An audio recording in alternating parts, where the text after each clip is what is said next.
en justice, journée portes ouvertes au tribunal de première instance de Bouaké, une initiative du MIDH et ses partenaires pour briser le mur de méfiance entre justiciables et justice.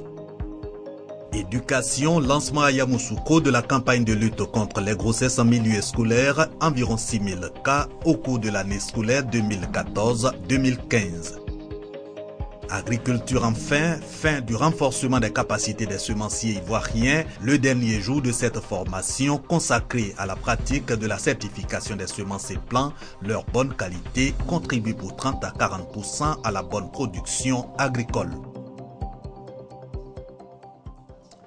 Bienvenue dans cette édition. Merci de suivre le tour complet de l'actualité régionale. Les populations rurales ont peur des instances judiciaires. L'éloignement des tribunaux amène également les populations à se méfier de la justice.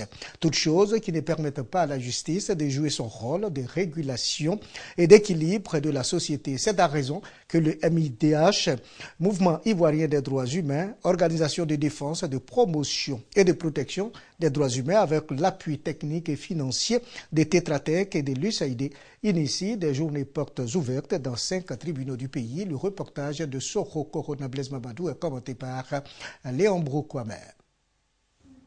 Bien que consacrée par la loi fondamentale en ses articles 2 et 20, la justice reste méconnue des Ivoiriens. Seulement 2 sur 10 Ivoiriens connaissent son fonctionnement, nombre d'entre eux l'ignorent et se méfient même de la justice. À la justice, on vient juger les gens pour les mettre en prison. Au temps colonial, dès qu'on voit quelqu'un habillé seulement, militaire, tout ça là, surtout la justice, tout le monde a peur.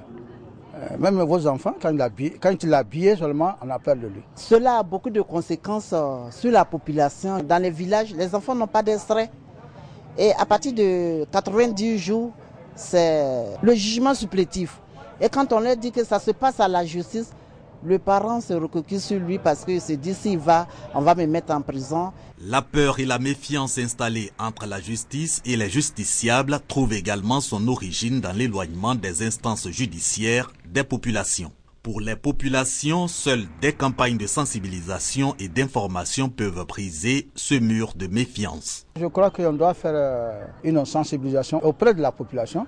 Un message bien perçu par le Mouvement ivoirien des droits humains, en abrégé MIDH, cette organisation de défense, de protection et de promotion des droits de l'homme à l'appui technique et financier de Tétratec et de l'USAID pour initier des journées portes ouvertes dans 5 tribunaux du pays. Nous avons constaté en tant que défenseurs des droits de l'homme que les populations, surtout les plus vulnérables, n'ont pas suffisamment accès à la justice.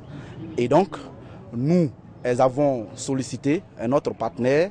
Nous avons mis en place ce projet pour pouvoir aider les populations à, n'est-ce pas, avoir accès à la justice. À Bouaké, les fonctions du magistrat de siège, de greffe, des travailleurs sociaux, des huissiers de justice et des notaires ont été expliquées, une démarche appréciée par les leaders d'opinion. Avec cette journée, la population sera complètement libre de passer à la justice. Si on peut avoir ces genres de journées comme ça, je pense qu'il y a beaucoup de choses qui se font, ne vont plus se faire.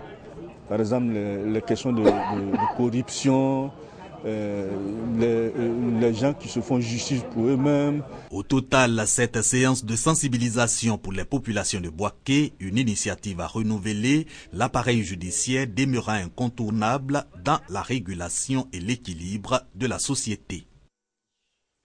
À Yamoussoukro, capitale politique de la Côte d'Ivoire, a eu lieu une campagne de lutte contre les grossesses en milieu scolaire. Les chiffres sont alarmants. 2014-2015, 9592 cas de grossesse contre 6800 l'année dernière. Séverin Boitini en a profité pour dédicacer son œuvre intitulée « Le crime du professeur Djonga ». Il faut donc agir tout de suite et maintenant. Chacun de nous doit s'impliquer dans la lutte contre le phénomène des grossesses en milieu scolaire. L'auditorium du lycée Mami Adjoua, théâtre de la campagne de sensibilisation sur les grossesses en milieu scolaire. Campagne rehaussée par la dédicace du livre de 120 pages intitulé « Le crime du professeur Djonga » du jeune écrivain Séverin Boitini. L'auteur retrace l'infortune d'une jeune fille qui trouve tragiquement la mort en se faisant avorter d'une grossesse contractée avec son professeur de sciences physiques. Une mise en scène illustrant cette œuvre au thème bien à propos a été savamment présentée par les filles du club littéraire du lycée Mamiadjoa. Il ressort de ce cadre d'échange fructueux entre l'écrivain, les élèves et les acteurs du système éducatif que tout le monde doit se sentir impliqué dans la lutte contre ces prédateurs responsables de ce fléau qui est le levain de plusieurs échecs chez nos filles. À en croire l'auteur, la fermeture de la plupart des internats et de certaines cantines scolaires a favorisé la croissance de ce mal pernicieux que l'on doit éradiquer. Rappelons que sur la période allant d'octobre 2014 à la mi-mars 2015, il a été dénombré dans les établissements d'enseignement primaire et secondaire de Côte d'Ivoire 5 992 cas de grossesse contre 6 800 cas l'année dernière. La réplique est à Kounfao, un élève du cours moyen deuxième année en santé. Son institutrice, l'enseignante, dit être fière de porter sa grossesse. 200 tables bancs et du matériel informatique aux établissements primaires de 12 villages de Satamasokora à Satamasokoro, dont du professeur Koulibaly Adama, président de l'université Pekriforo Koulibaly de Korogo. C'était en présence des autorités administratives, politiques et cadres de la région. Charles Tatour, reportage. Kobara Mangoroso, dans la sous-préfecture de Satamasokoro. 2 localités fondues en une avec la politique du regroupement des villages. Gage d'un développement harmonieux. L'école primaire publique de cette localité d'environ 2000 âmes a été choisie pour abriter la remise officielle des dons. 200 tables bancs et du matériel informatique. Dons faits par professeur Koulibaly Adama, président de l'université Pekriforo Koulibaly de Korogo. Ces dons renforcent ainsi les actions du PPU portées sur la réhabilitation des bâtiments du groupe scolaire de Kobara Mangoroso, mais surtout témoignent de l'application de la mesure gouvernementale, l'école obligatoire des enfants de 6 à 16 ans par les cadres du peuple Yamala. Nul n'est censé ignorer la loi et comme l'État ne peut pas tout faire, en tant que cadre Yamala, nous avons œuvré pour le don de 200 tables bancs aux écoles primaires publiques hors commune de Satamasokoro et de Satamasokora pour apporter notre modeste contribution à l'œuvre gigantesque qui consiste à rendre l'école obligatoire. En effet, les équipements scolaires concernent 12 écoles issues des 2 sous-préfectures, notamment Satamasokoro et Satamasokora.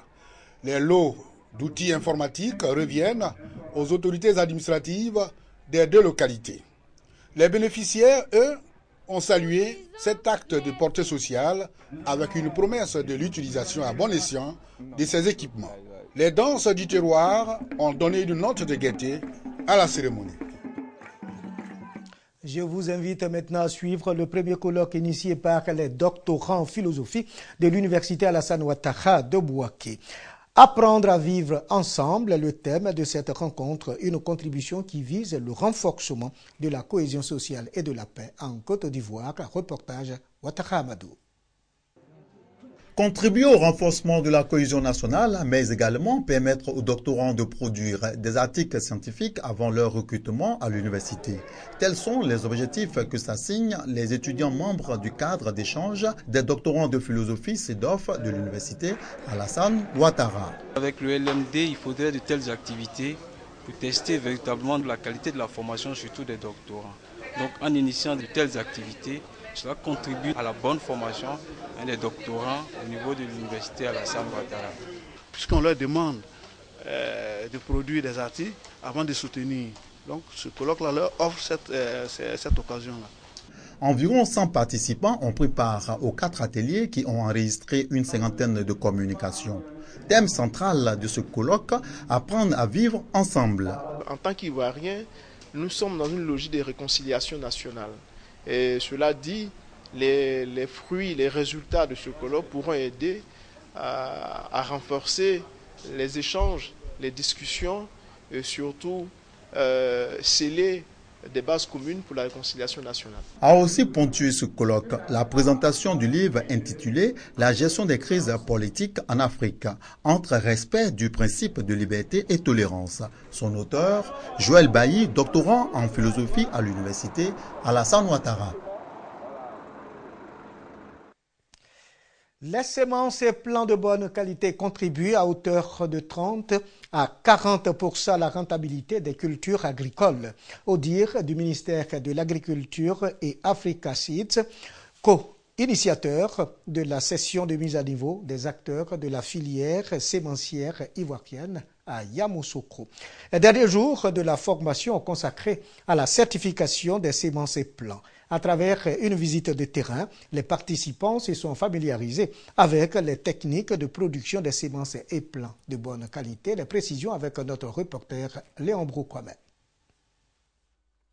Espace risicole de Nanan, Yamoussoukro, agent du laboratoire national d'analyse des semences agricoles, inspecteur et contrôleur semencier à la tâche pour connaître des préalables au jugement de la qualité des semences et plants, entre autres la superficie de la parcelle, le précédent cultural, la variété et la génération de riz, l'origine et la date de semence, les attaques des plants et leur traitement. Pour qu'une semence soit certifiée, il faudrait que la variété qui va être multipliée soit homologuée. Après cette homologation, une déclaration de culture au service semencier. Le contrôleur maintenant va sur la parcelle pour faire le contrôle.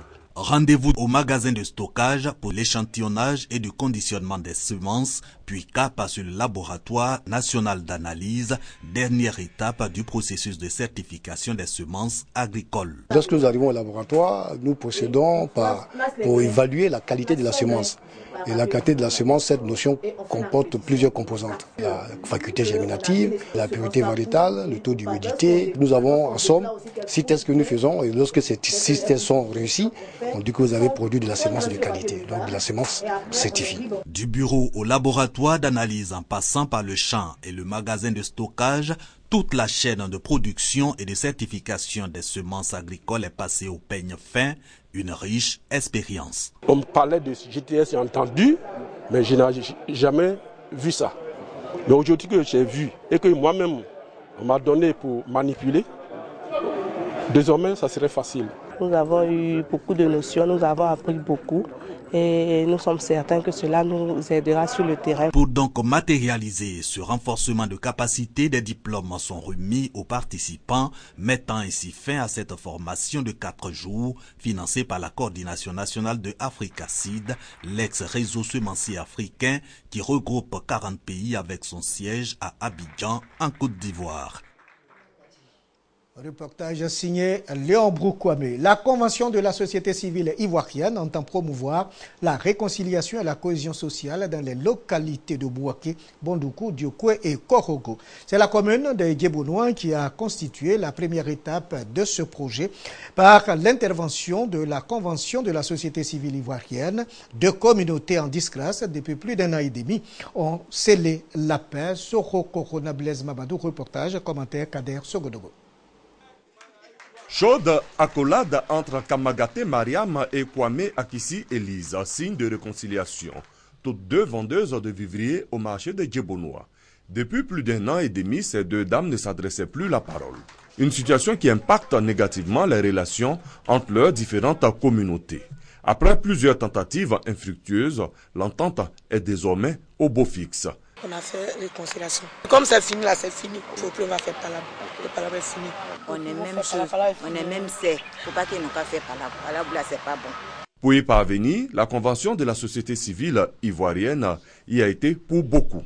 Une initiative qui s'inscrit dans le cadre du projet promouvoir la participation inclusive de la société civile au processus de réconciliation nationale et de cohésion sociale. Ces personnes ont participé à la formation. Après la formation, il y avait des conflits au niveau des Djebounois. Ils ont essayé d'écouter les 2 parties et ensuite faire le rapprochement. Oui, aujourd'hui, véritablement, c'était de permettre à ces personnes de se réconcilier. C'est ce travail que nous sommes en train de multiplier à travers la Côte d'Ivoire. Ce projet vise à impliquer les leaders de la société civile et les décideurs politiques dans le processus démocratique à travers des actions consolidant la réconciliation et la cohésion sociale à la base. Ce projet débuté en juillet 2015 prendra fin en juin 2017 et concerne les départements de Korogo, Bouaké, Diokoué et Bondoukou. La communauté Akan vivant à Bouaké a un chef, son nom Akwani Ategbe Aimé. Le nouveau chef et la communauté se sont engagés à participer à la consolidation de la paix et au développement de leur cité d'accueil. Inscrire le peuple Akan résidant à Bouaké dans la phase globale de normalisation des instances traditionnelles dans la région de Bouaké. Cette exigence, la communauté Akan vient de la respecter. Akwani Ategbe Aimé est le tout premier chef de ce peuple lagunaire. À travers cet élan, les Hébriers vivant à Bouaké donnent un canal légal de collaboration et de discussion avec l'administration locale. Akwani Ategbe Aimé a été intronisé et présenté aux autorités de la ville de Bouaké. Lama Bamba, président de l'Union des chefs des communautés résidant à Bouaké, a appelé le nouveau chef à l'équité et au rassemblement.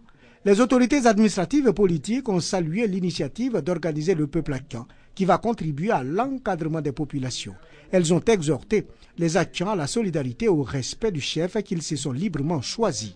Akwani Ategbe Aimé, collaborateur direct de l'administration, pour préserver et consolider la paix en Côte d'Ivoire. Il est natif de Mputo, de la génération Doubo et de la classe d'âge Assoubo. Un mot de religion pour terminer cette édition, rentrée pastorale à la paroisse Saint-Marc de Broukro. On a procédé au lancement officiel de toutes les activités de la paroisse. Pour ce nouveau départ, les paroissiens ont été invités à être des chrétiens nouveaux. Maria Kobi, commentaire Léon Broukwame. Les chrétiens de la paroisse Saint-Marc de Broukro, en fait, au menu chants et danses pour effectuer leur rentrée pastorale. Thème de l'année liturgique, l'église famille de Dieu à Bouaké, miséricorde de Dieu comme Dieu notre Père. Le Père célébrant invite à l'amour et à l'acceptation mutuelle. Objectif pour les chrétiens, naître de nouveau, condition pour aller à la rencontre du Seigneur, précise Père Angervé Brou. Notre église aussi à Broukro est placée sous les signes du chrétien nouveau. Puisqu'on veut l'Ivoirien nouveau, et aujourd'hui nous voulons des chrétiens nouveaux. Des chrétiens qui prennent conscience de la force de leur paroisse et qui s'impliquent davantage pour qu'elle croisse davantage. Cette année de la miséricorde, nous sommes invités à faire confiance en Dieu, qui nous accueille, qui ne nous rejette pas, mais qui nous embrasse comme l'enfant prodigue pour que nous puissions aller de l'avant. Le curé de la paroisse catholique Saint-Marc de Broukro exhorte surtout les paroissiens à mettre leurs dons au service des autres et de la communauté en cette année pastorale, année qui s'est aussi ouverte par l'installation de nouveaux conseils paroissiaux. On retient que la crainte de l'Éternel est le début de toute sagesse. Merci de nous avoir suivis. Au revoir et à très bientôt.